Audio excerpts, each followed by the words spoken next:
transform bedtime stories. Picture this. It's been one of those days, hasn't it? The kind where your mind's still buzzing with 1,000 thoughts, and all you want is to drift off into the most peaceful sleep imaginable. Well, you've stumbled upon exactly the right place. Mate, welcome to your personal sanctuary for the most blissful night's rest you've had in ages. I am about to share something rather special with you tonight. 3 absolutely delightful tales that have been sending children and adults alike into the sweetest of dreams for well over a century. Now, before we begin, make sure you're somewhere completely safe and comfortable where you can properly unwind. Tonight's journey will take us through 3 enchanting adventures featuring some of the most beloved characters ever created. We'll meet a mischievous little rabbit who simply can't resist forbidden gardens. Follow his cheeky cousin on a daring rescue mission, and witness the most amusing wardrobe catastrophe involving 3 little kittens and some rather confused ducks. These aren't just any old stories, mind you. They're timeless classics that have this remarkable ability to transport you to a simpler, more peaceful world, where the biggest worry might be whether you'll get caught pinching vegetables from someone's garden. So, settle in. Close your eyes, if you'd like, and let these gentle tales work their magic. Trust me, by the end of tonight's session, you'll be sleeping like an absolute baby. Right then, let's dive into our first adventure. Asterisk. The Adventures of a Rather Naughty Rabbit. Asterisk. There once lived 4 of the most adorable little rabbits you could ever imagine. Their mum had given them the sweetest names: Flopsy, Mopsy, Cotton, and Peter. Home was a cozy burrow nestled beneath the enormous roots of an ancient fir tree, the kind of place that feels safe and warm no matter what's happening in the world above. One crisp morning, their mother gathered them close with that special look parents get when they re-about to give important instructions. Right then, "My darlings," she said in her gentle but firm voice, "you're free to explore the fields today or take a lovely stroll down the lane. But listen carefully, and I mean this, you must never, ever venture into Mr. McGregor's garden." The little ones looked up at her with wide, curious eyes as she continued, her voice growing softer and more serious. "Your dear father, well, he had quite the mishap there once upon a time. Let's just say Mrs. McGregor makes rather excellent pies, and we lost him to one of them."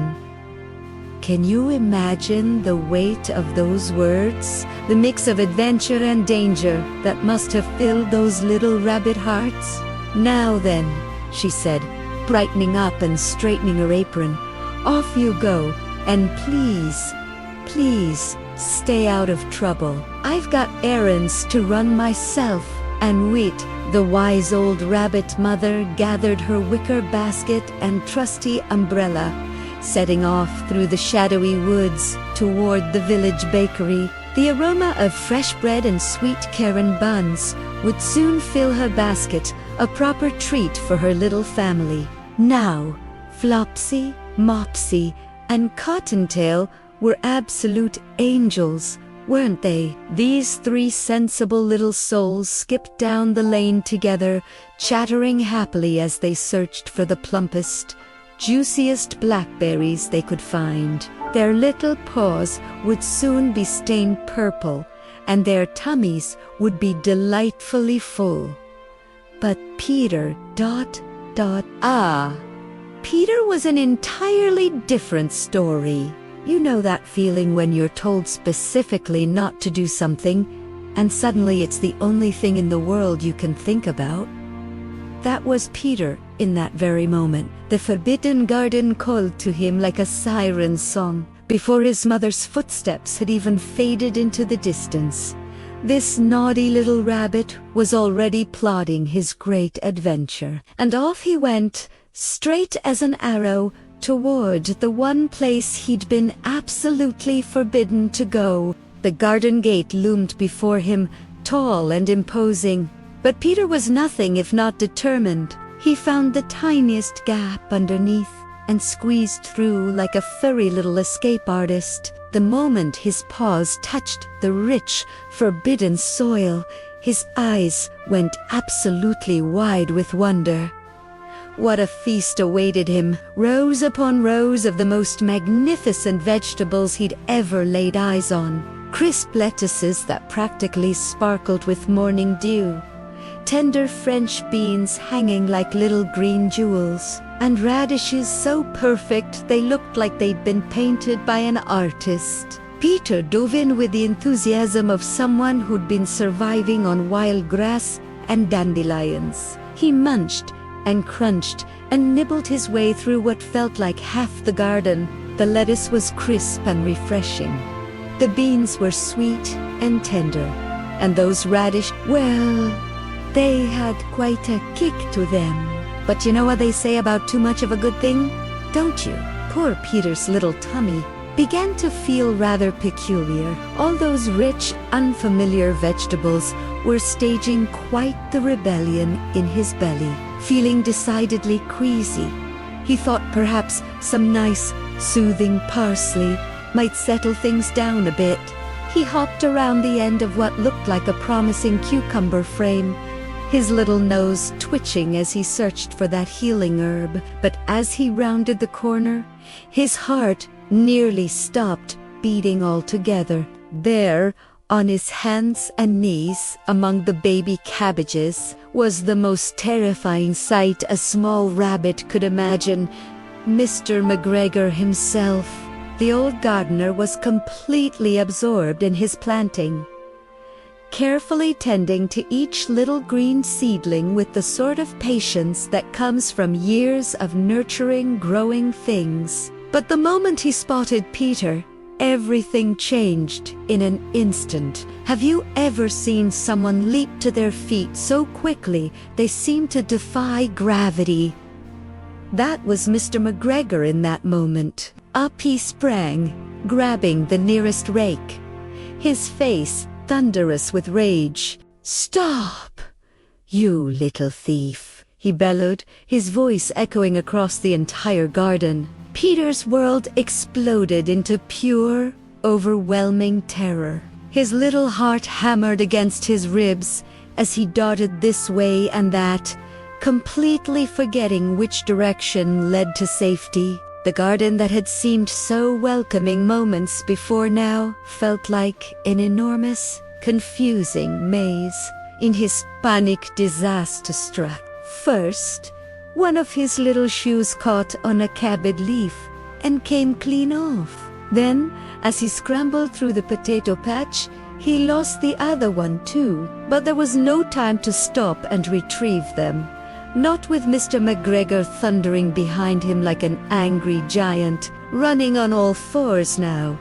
Peter moved faster than he'd ever moved in his entire young life.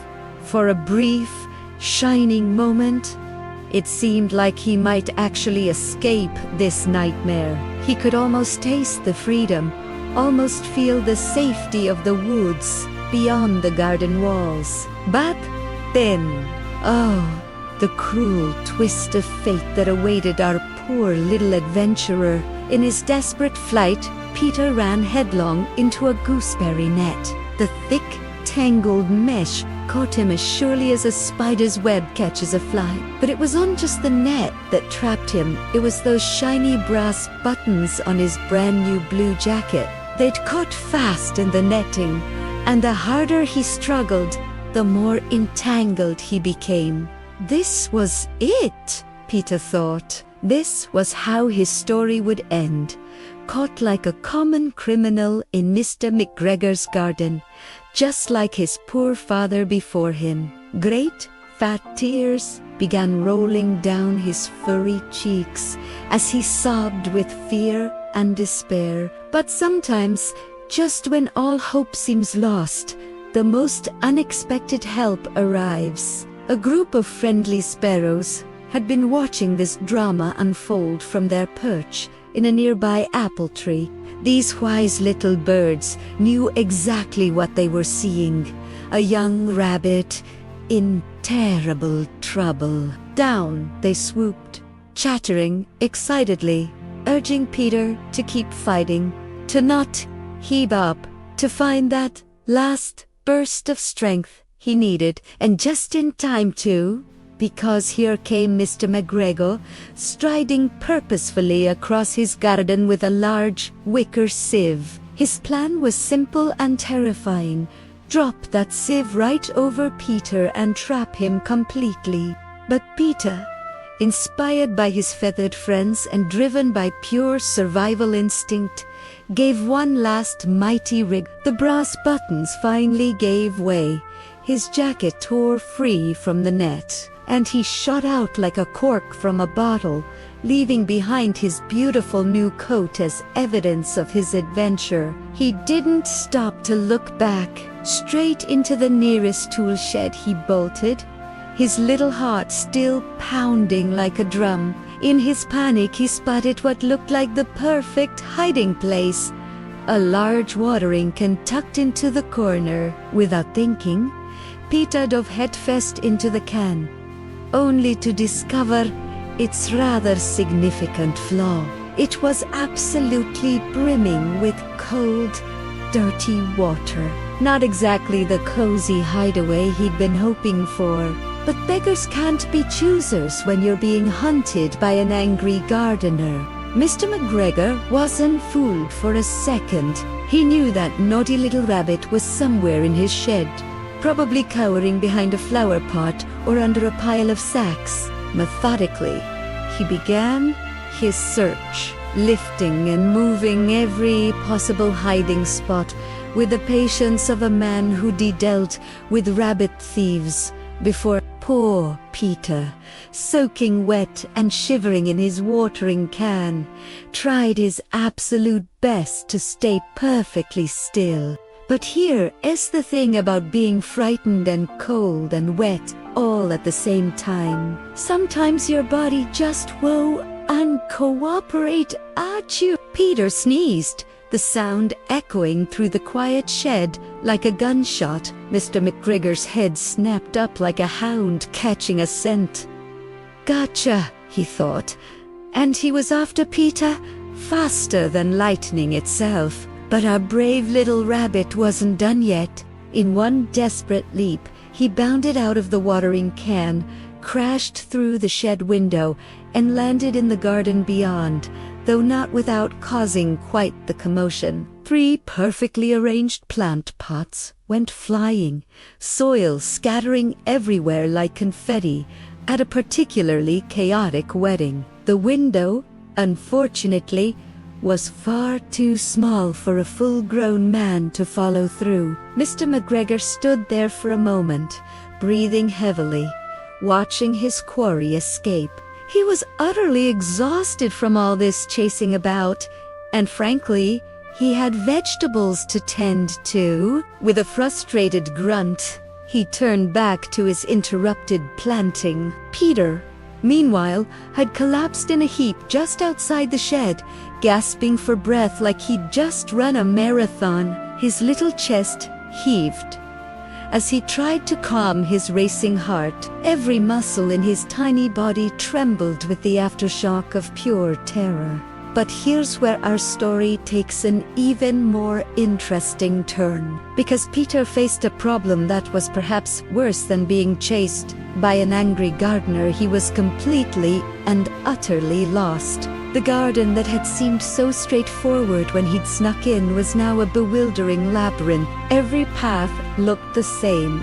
Every hedge seemed to lead nowhere, and panic was beginning to set in all over again. To make matters worse, he was absolutely soaked from his impromptu bath in the watering can, and the morning chill was seeping into his bones. Peter began to wander aimlessly, moving in what you might call a hippity-hoppity fashion, not quite walking, not quite running, but something nervous and uncertain in between. His big, frightened eyes darted everywhere, searching for any landmark that might guide him home. Eventually, he came upon a door set into a stone wall. Hope fluttered in his chest for just a moment before reality crashed back down. The door was locked tight, and there wasn't nearly enough space for even a small rabbit to squeeze underneath. But wait, ...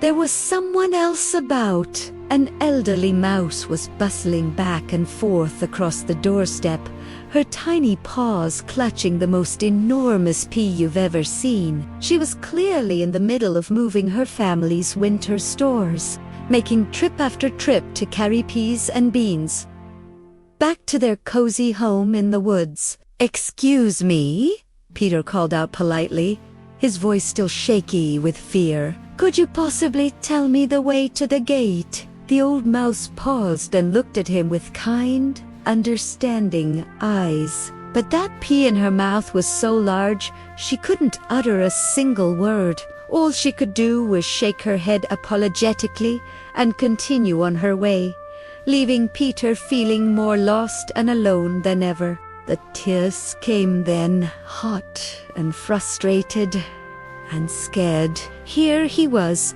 soaking wet, lost and frightened, with no idea how to get home. What had started as an exciting adventure had turned into his worst nightmare. Wiping his eyes with the back of a damp paw, Peter decided he had to try a different approach. He'd attempt to go straight across the garden.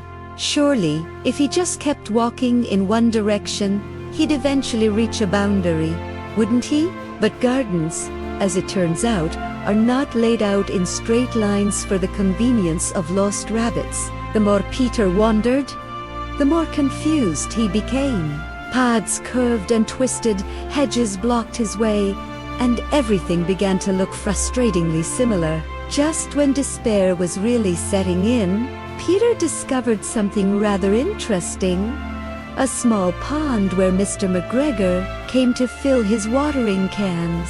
The water was perfectly still, like a mirror reflecting the sky above. And there, sitting motionless beside the water's edge, was the most beautiful white cat Peter had ever seen. She was absolutely mesmerizing. This cat, sitting statue still as she watched a school of golden fish swimming lazily beneath the surface. Everything about her was perfectly calm and controlled, except for the very tip of her tail, which twitched ever so slightly, betraying the hunter's instinct that lay just beneath that serene exterior. Peter's cousin Benjamin had told him stories about cats. Stories that made Peter's fur stand on end.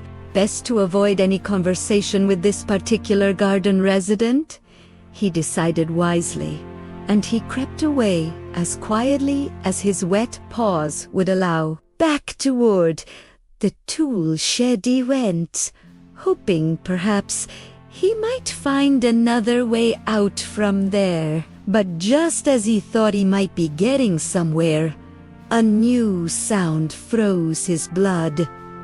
Scratch, scratch, scratch, scritch, scritch, scritch. Someone was working very close by, and Peter had a horrible feeling he knew exactly who it was. Quick as a flash, he dove under the nearest bush, his little body pressed against the cool earth as he waited with bated breath.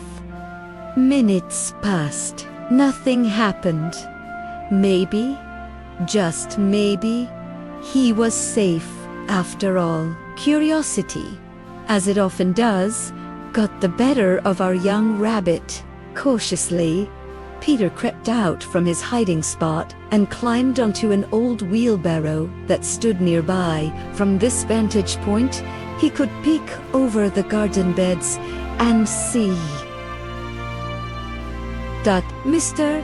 McGregor's back. There was the gardener, completely absorbed in hoeing his onion patch, his attention focused entirely on his work. And there, just beyond him, was the most beautiful sight Peter had ever seen. The garden gate standing open like a doorway to freedom. Peter's heart leaped with hope. Very, very carefully, he climbed down from the wheelbarrow, his movements slow and deliberate. Once his paws touched the ground, he took off like a shot, racing along a narrow path that ran behind a row of blackcurrant bushes. He was so close now, so incredibly close to safety. The gate grew larger with every bound, freedom calling his name. But Mr. McGregor had spent years dealing with garden thieves, and he had the instincts of a seasoned detective. A flash of movement caught the corner of his eye just as Peter reached the corner of the blackcurrant patch. "There you are, you little rascal," the gardener shouted. But Peter was beyond caring now. Home was just steps away, and nothing on earth was going to stop him. Under the gate, he shot like a furry bullet, tumbling into the safe, familiar woods beyond. He'd made it. He was free. He was alive. But Peter didn't stop running until the great fir tree came into view. Only then did his legs finally give out, and he collapsed onto the soft, sandy floor of the rabbit hole, completely exhausted. His mother found him there some time later, eyes closed, breathing heavily, looking like he'd been through quite the ordeal. She took one look at her bedraggled son and knew immediately what had happened. "Oh, Peter," she sighed, though relief was evident in her voice. "What on earth have you done with your lovely new clothes?" This was, sadly, the second jacket and pair of shoes Peter had lost in just 2 weeks. Some children, it seems, are destined to learn life's lessons the hard way. That evening, while his well-behaved sisters enjoyed a delightful supper of fresh bread and milk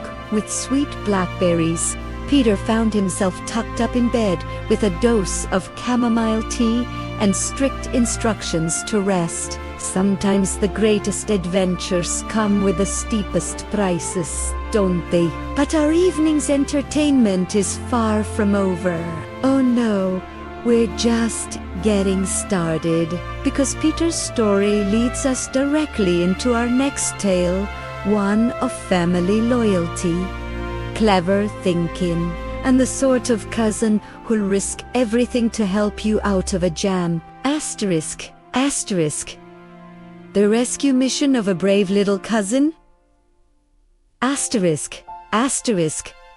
The very next morning brought with it the most promising development Peter could have hoped for. His cousin Benjamin was perched on a grassy bank, his ears pricked up and alert when he heard the distinctive clip-clop of a pony and cart approaching. Benjamin watched with growing excitement as Mr. McGregor's gig rolled into view. There was the old gardener himself, dressed in his finest clothes, and beside him sat Mrs. McGregor, looking absolutely splendid in what was clearly her very best bonnet, the kind reserved for special occasions and important visits. The moment their cart disappeared around the bend, Benjamin knew exactly what this meant. An empty garden, an unguarded paradise, and most importantly, an opportunity to help his poor cousin recover from yesterday's disaster. Down the bank he slid with a delighted whoop, then set off toward the woods with the most wonderful hop, skip, and jump you've ever seen. His destination, the cozy burrow where his relations lived, nestled safely in the trees behind Mr. McGregor's now empty garden. The woods were absolutely bustling with rabbit life. Burrows dotted the landscape like windows into an underground city, but Benjamin knew exactly which one he was looking for. The neatest, sandiest, most perfectly maintained home of all. This was where his dear aunt lived with her 4 children, and what a remarkable rabbit she was. Since losing her husband, she'd become quite the entrepreneur, supporting her family by knitting the coziest mittens and mufflers from rabbit wool. Benjamin had even seen her handiwork for sale at the local bazaar once. Beautiful, soft things that any sensible person would treasure. She also had quite the green thumb, growing herbs and selling the most aromatic rosemary tea. And her special blend of rabbit tobacco, what most folks simply call lavender, was renowned throughout the neighborhood for its calming properties. But Benjamin wasn't really here to see his aunt. If he was being honest, he had a much more specific mission in mind. Creeping around the back of the great fir tree, Benjamin nearly tumbled headfirst over a rather sorry sight.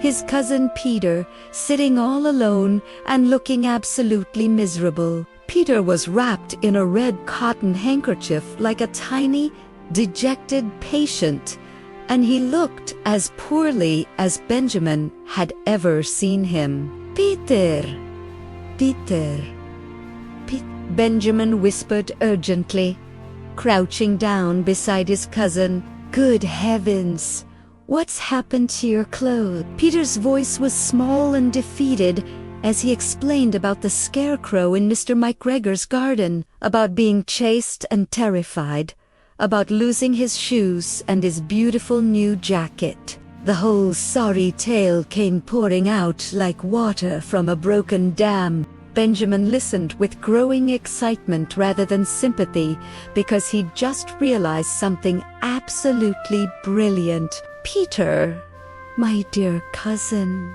he said, barely able to contain his enthusiasm. Mr. McGregor and his missus have gone out for the entire day. I saw them myself. She was wearing her absolute finest bonnet, which means they're off somewhere very important indeed. The garden is completely empty. Peter looked up with a mixture of hope and terror. But what if it rains? He whispered, because sometimes when you've been thoroughly frightened, you worry about everything. Just then, their aunt's voice drifted out from the burrow. Cottontail, Cottontail, fetch some chamomile. Peter straightened up a bit. You know, he said slowly, I think a little walk might actually make me feel better. And so, the 2 cousins set off hand in hand, their mission clear and their spirits rising with each step. They climbed up onto the flat stone wall that bordered the woods, and from this perfect vantage point, they could see down into the entire garden spread out below them like a green and golden patchwork quilt. And there, clear as day, were Peter's lost clothes, his little jacket and shoes adorning the scarecrow like a monument to yesterday's adventure. The scarecrow even wore one of Mr. McGregor's old caps, giving it quite a distinguished appearance. Benjamin studied the scene with the eye of an experienced strategist. You know, Peter, he said thoughtfully, squeezing under gates is frightfully hard on one's clothes. The proper way to enter a garden is down the pear tree. Without another word, he began climbing down the gnarled branches with the confidence of someone who'd done this many times before. Peter, still feeling rather shaky, attempted to follow, but lost his grip entirely. Down he tumbled, head over heels, landing with a soft thump in the newly prepared vegetable bed below. Fortunately, The soil was beautifully soft and freshly turned, and the bed had been planted with lettuce seedlings that cushioned his fall quite nicely, though he did leave rather a lot of little footprints scattered about, especially Benjamin, who was wearing small wooden clogs that made quite distinctive marks in the earth. Right then, Benjamin announced with businesslike efficiency, "First things first. We need to get your clothes back so you don't catch your death of cold." Together, they approached the scarecrow that wore Peter's belongings like trophies of war. The clothes were rather damp from the night's rain. There was water squelching in the shoes, and the little jacket had shrunk somewhat in the wet weather. Benjamin tried on Mr. McGregor's old cap for a bit of fun, but it slipped down over his eyes completely, far too large for a small rabbit's head. "I've got a brilliant idea," Benjamin announced suddenly. "We should fill your handkerchief with onions as a lovely present for my mother. She'll be so pleased." Now, while Benjamin was thoroughly enjoying himself, munching on lettuce leaves and chattering about how he and his father often visited this very garden on Sunday mornings to gather vegetables for their weekly dinner, Peter was feeling increasingly uncomfortable. Every little sound seemed amplified to his nervous ears. Every shadow looked like it might hide danger. His recent trauma had left him jumpy and anxious, and all he really wanted was to be safe at home in his own burrow. "I think," he said quietly, "I'd quite like to go home now." But just as he said this, half the onions slipped from his nervous paws and scattered across the path. Benjamin, ever practical, shook his head. "Can't possibly manage the pear tree with all these vegetables, old chap. We'll have to try the other end of the garden." And so off they went, Benjamin leading the way with confident strides, while Peter followed rather reluctantly behind. They made their way along a charming little walkway bordered by warm red brick walls. Mice sat on their tiny doorsteps, cracking cherry stones in the morning sun and winking cheekily at the two young rabbits as they passed. But Peter's nerves were getting the better of him again. Once more, the handkerchief slipped from his trembling paws, onions rolling in every direction. As they navigated between flower pots and garden frames, Peter's ears picked up sounds that made his fur stand on end. His eyes grew as wide as saucers, and he found himself a step or two ahead of Benjamin when something made him stop dead in his tracks. Around the corner, looking as calm and predatory as you please, sat a cat. Benjamin took one look at this feline obstacle and made a decision that probably saved both their lives. In less time than it takes to blink, Heidi grabbed Peter and all their scattered onions and stuffed everything under the largest basket he could find. And there they huddled in the darkness, trying not to breathe too loudly, while above them, well, let's just say that cat found their hiding spot rather interesting indeed. Thank you for allowing me to be a part of your night. May you find deep peace and restful sleep. Wishing you the sweetest dreams. If you liked it, please like, comment, and subscribe. Bye.